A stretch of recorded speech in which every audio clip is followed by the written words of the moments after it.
Hey family, it is your girl, your mental health expert, Andrea Wise-Brown. You know me, licensed psychotherapist, and I am here to share with you today on this podcast, Mental Health is a Lifestyle podcast. I'm here to share with you family of origin trauma. What does that even mean? Family of origin trauma.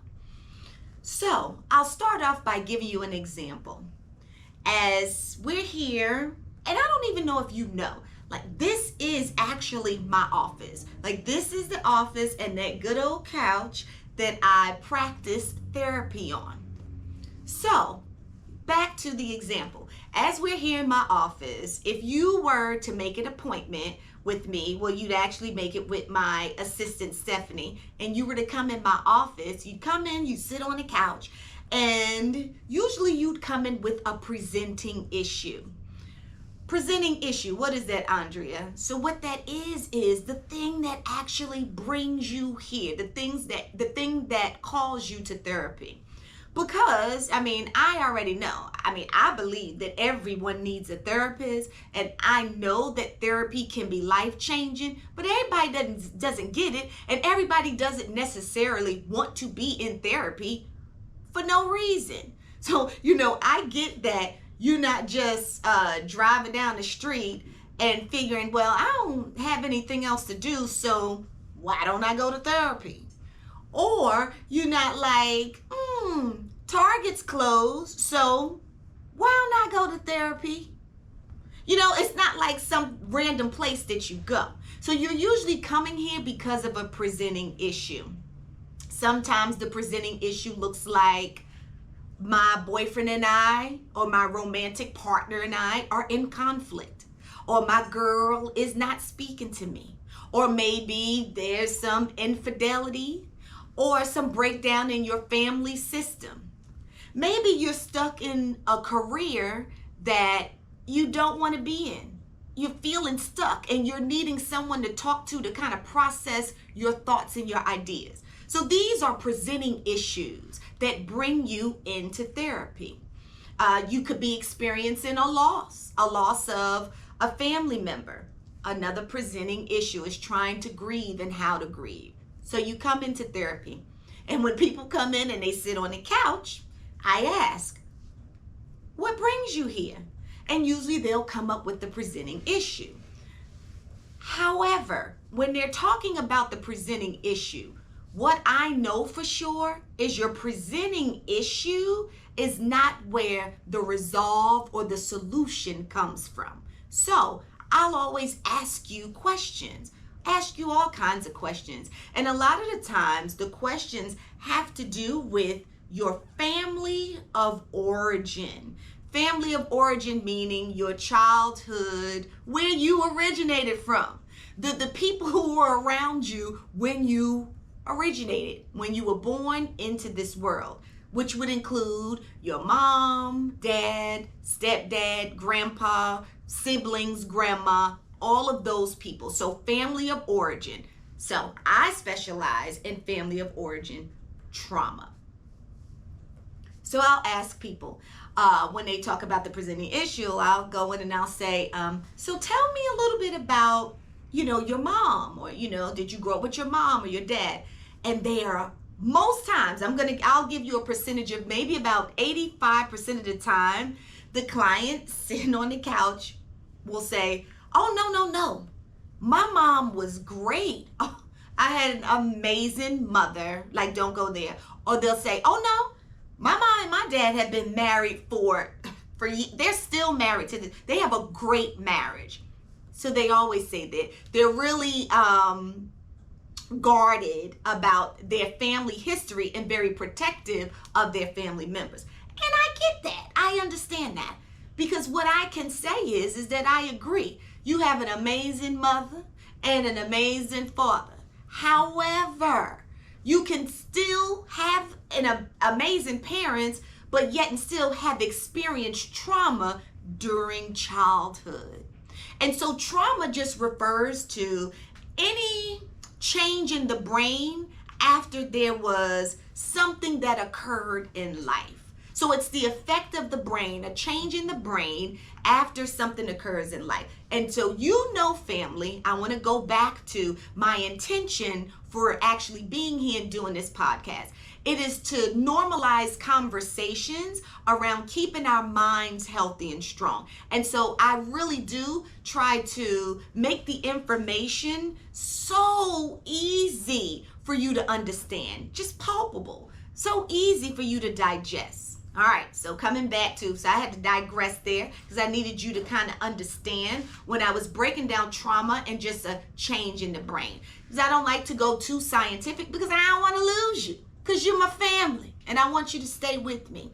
So when we're talking about trauma and family of origin trauma, remember, it's any kind of change in the brain that has happened, like a force or a force of change in the brain from some kind of event that occurred. Usually, people will say to me when I ask them about childhood, and when I say the words family of origin trauma, they'll say to me, I didn't experience any trauma. I wasn't molested by anyone. And as I would say to them, and I'm saying to you, molestation, which is sexual abuse is traumatic, yes.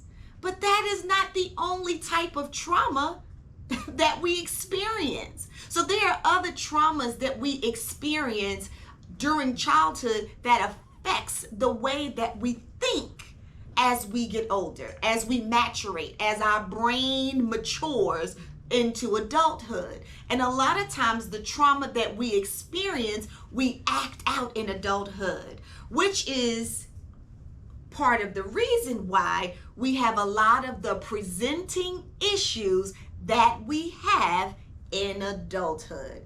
So now, okay, I told you that, and I'll give you a story. Let me give you an example because I want you to stay with me. I'll give you a real life example. So I'll tell you about this girl named Tiffany. The girl named Tiffany, she came to a session of mine, and let me just say this to you. Any name that I ever say about, any client, if I'm saying to you, there was a girl named this or a boy named Paul or whatever, the names have been changed out. And not only that, it is not a specific case. So I may pull something from one case to another case just to actually present a case study to you so that you can better understand what I'm trying to teach you. Okay? All right, so let me go back to Tiffany. So Tiffany came to me, and she was a young girl, or a young woman. She is 25 years old. And Tiffany, at that time, was a single mother. And she has a younger sibling, a younger brother. And she often felt like she didn't really have much emotional support from her mom. She grew up in a household, like I said, with a single mom, so her father was absent.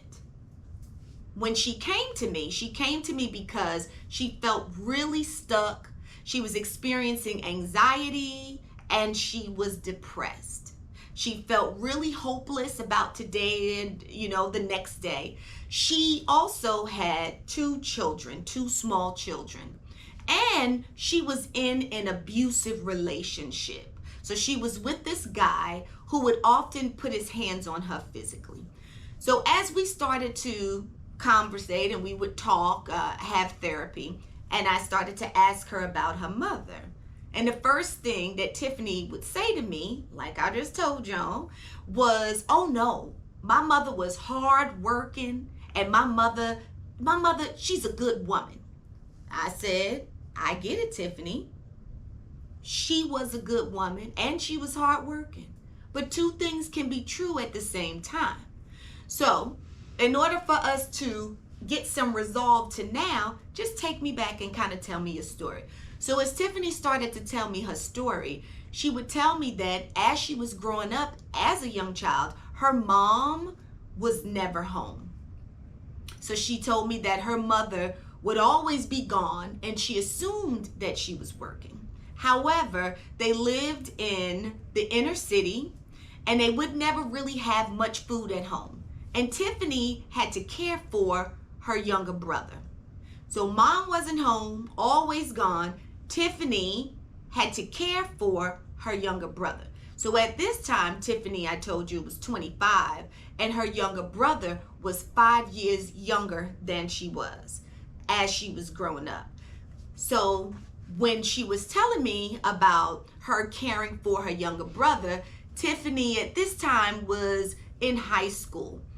And she would tell me that the short amount of times that she would see her mother, that her mother would come in and out and say that she was working, she would often bring men around, men that she was dating at the time. So Tiffany was often introduced to random men. I told you that Tiffany was raised by a single mom, so her father was not around. Tiffany had no interaction at all with her father. Tiffany had never even met her father. You know, her mom would often tell her stories about he was just no good. He was no good. He was never around, and that he didn't even want her. But the mom felt like she loved her kids, so she was going to have her anyway. So these were stories that Tiffany was telling me. And when you're in a session and you telling me these stories, I'm always assessing, putting together a story so that I can provide a treatment plan for you. So just a sidebar, when you're going to counseling, you're ever in counseling, you don't have to worry about what the therapist is doing. Whatever, let them lead and you just comply. Be comfortable. Start telling your story, because that's the space for you to do that. We do the work. So as I'm putting this story together and I'm putting together trauma as she's talking to me, she goes on to tell me that when she would be in school, and remember she was in high school, she would do well on tests. You know, she would do well on her assignments, and she would get good grades. She would be so excited to come home and bring them to her mom, but there was no one there to show. She also wanted to get into sports, and she wanted to be a cheerleader. So when the counselor at school or a special school teacher that she had, and I'm saying special because it was someone that she had a connection with, would try to encourage her, Tiffany, join the cheerleading squad, or Tiffany, join volleyball. She often knew that she couldn't do it. And she told me the reason why she couldn't is because when she finished her last class, she had to go to her brother's school that was 3 blocks away and pick him up on the way home. So before she went to school in the morning, she had to drop her brother off in time so they could have free lunch. And then she'd go to school, and she could not engage in after school activities, which helped to build self-esteem, because she had to hurry up to go pick up her brother and take him home. So already, I already told you, the whole thing about being engaged in sports really does help children's self-esteem. In addition to that, a part of the trauma that I saw immediately, I'll point this out, is Tiffany was parentified. Tiffany was now in charge of this little boy who was her brother. Tiffany didn't have that little boy. He was her sibling. So now instead of her being a sibling to him, she was kind of like a mom, because she had to make sure that he ate in the morning. She had to make sure that he did his homework. She had to make sure that he was to school on time. She had to make sure that he was picked up on time. She had to make sure that he had gotten home safely, and that his homework was done, and that he ate whatever it was that she could find for herself to eat. Trauma, family of origin trauma. In addition to that, so I go back to mom. Sometimes Tiffany would have things that she wanted to talk about with her mother. So in the little bit of time that mom would come in with said guy, whoever he was, she'd come in and come out, and Tiffany would even ask, like, hey, mom, want to talk to mom. Mom never had time. Her mother never had time because she was always rushing to go to work. because and then she would put on Tiffany. She, tell Tiffany, kind of blame her, gaslight her. Girl, I got to try to get some food on this table. I need to go to work. So then she would blame her and gaslight her for her responsibility to take care of her. She'd make it her fault. So Tiffany often felt guilty for having needs. She often felt guilty for wanting to even have a conversation. Trauma. She also felt like she wasn't that important. She felt like she wasn't that important to her mom, and she also felt like she wasn't that important to her dad. Because where was he? She couldn't even fill in the spaces of figuring out where he was, filling the story. But her mom had already helped her with that. Remember? Telling her about how he was so no good and how he never wanted her. So I want you to understand all of these things. Trauma, family of origin trauma. They are shifting and shaping how Tiffany sees herself through the maturation period of growth.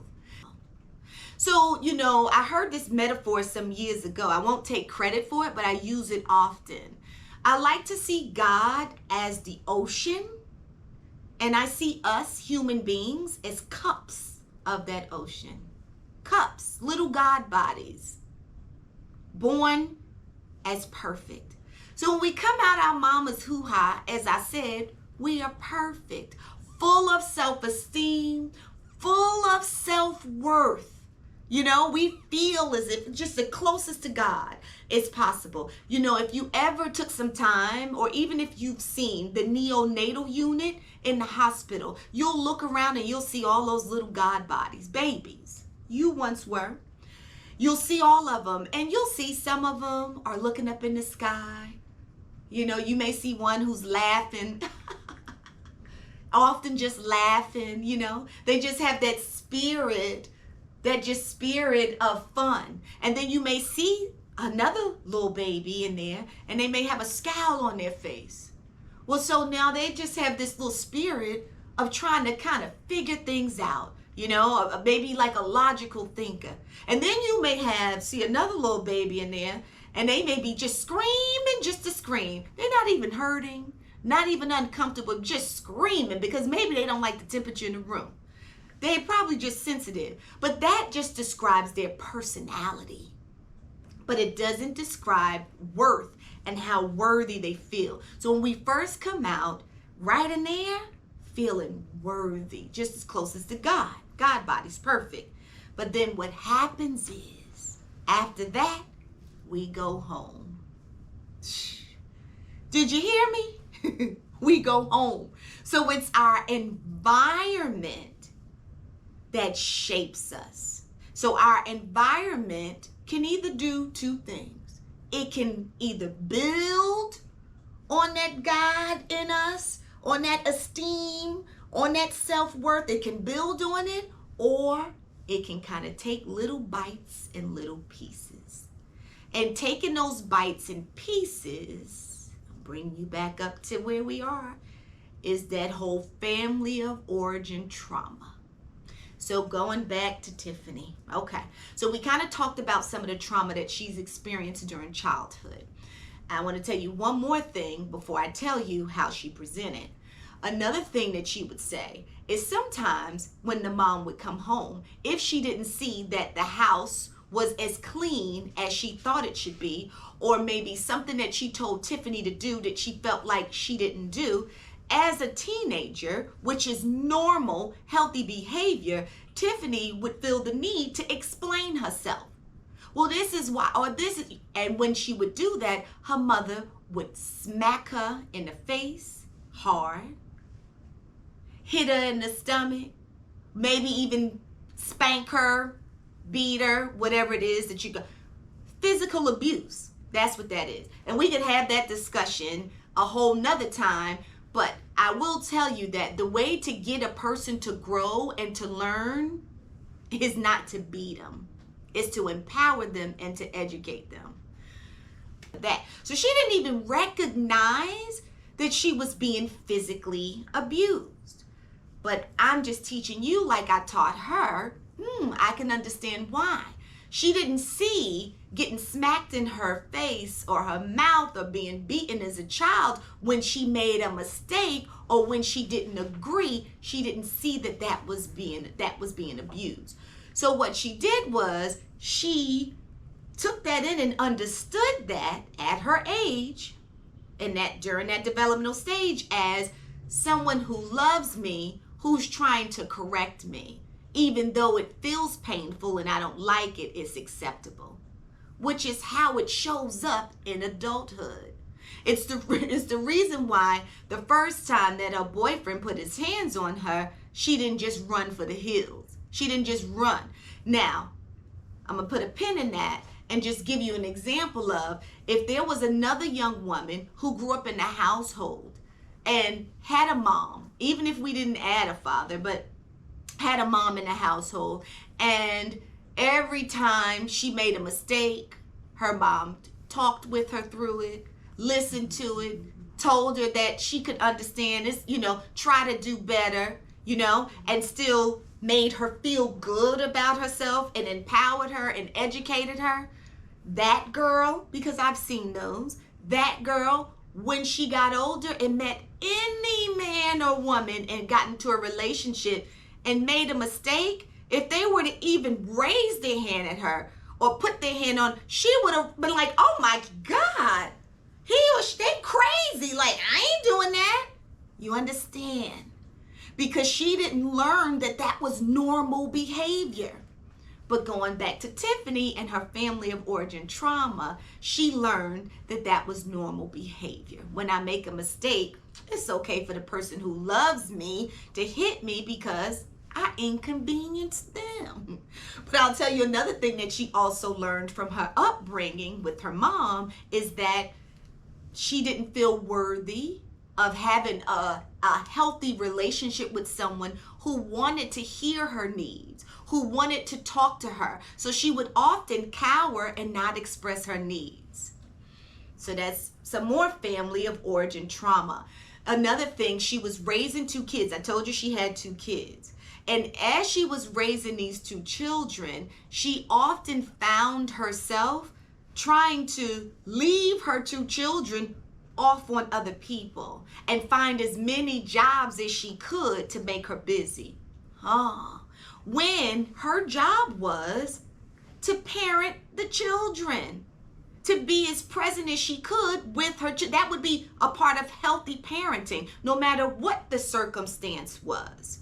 So that was something else that she learned as a child about parenting was she started to understand, well, I mean, if you have to work, then you just have to work. Work comes first and children come second. It's not true. It's just not true. When you decide to have children, you have to figure it out. And there are plenty ways that you can learn to figure it out, which was what Tiffany and I kind of worked through. And she has a great plan now.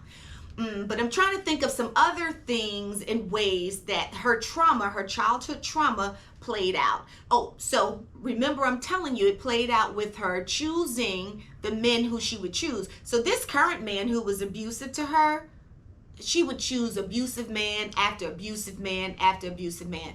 Their names would change, their appearances would change, but it would be the same man. And in addition to that, those men would also not have time for her to talk about her feelings. And when she was upset that they didn't call her, they didn't text her, they didn't spend time with her, they didn't want to hear all that. They would often leave or pop her in the mouth. But she was used to that.